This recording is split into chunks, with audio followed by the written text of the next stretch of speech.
задържахме така темпото, което искахме, нали, да не се водим по темпото на противника. Така имаше спад, може би, от средата на първото полувреме, което противника пък имаха няколко шанса за изравняване. Доведе така и 32-та минута отбелязах втори, но допуснахме там, нали, отново грешки, но така мисля, че с характер и с дух отбора показва, че има място в... Хубавото и лошото в този матч. Ако мога да те запитам първо за хубавото, така като че ли появата на Румен Иванов даде някакво самочувствие на останалите играчи и днес се стараха повечето, особено опитните играчи. Естествено, че дава, той е с така много голям опит като професионалист, така че всеки един такъв футболист е добре дошъл в нашия отбор и естествено като с играта се трябва да помага на по-младите и по-неопитните футболисти. Ти от старанието доволен ли си на останалите? Да, доволен съм, така с...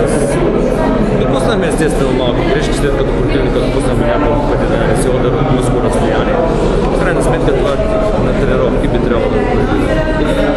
Определено, поне моето мнение, че това е най-добрият мач на отбора от началото на сезона, потвърждаваш ли? Началото на втория? Да, откакто.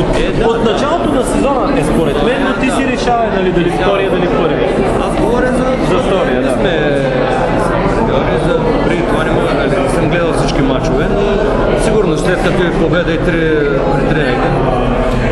Така добър мач стана, надявам се така да усъвършенстваме още играта и да, както казах, да останем на друг, да не разчитаме на противниците, резултати от противниците. Те също се борят за оставането. Защо позволихме накрая така нервите малко да вземат връх, да помрачат доброто впечатление? Какво смяташ да кажеш на Мариян всъщност, заради поведението? Един капитан на отбора.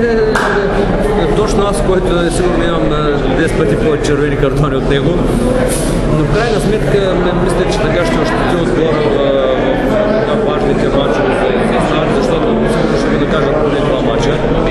Поне два мача и при 3, но не виждам смисъл някакъв въобще за изглик на нерви.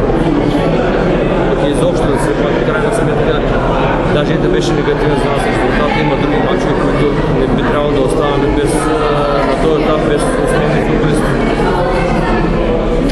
Да, нещо повече, ние водим 3-0, което е още повече. Ти поне се ядоси си, когато не върви матча. Аз да, 3-0 и това да ти да го развали накрая.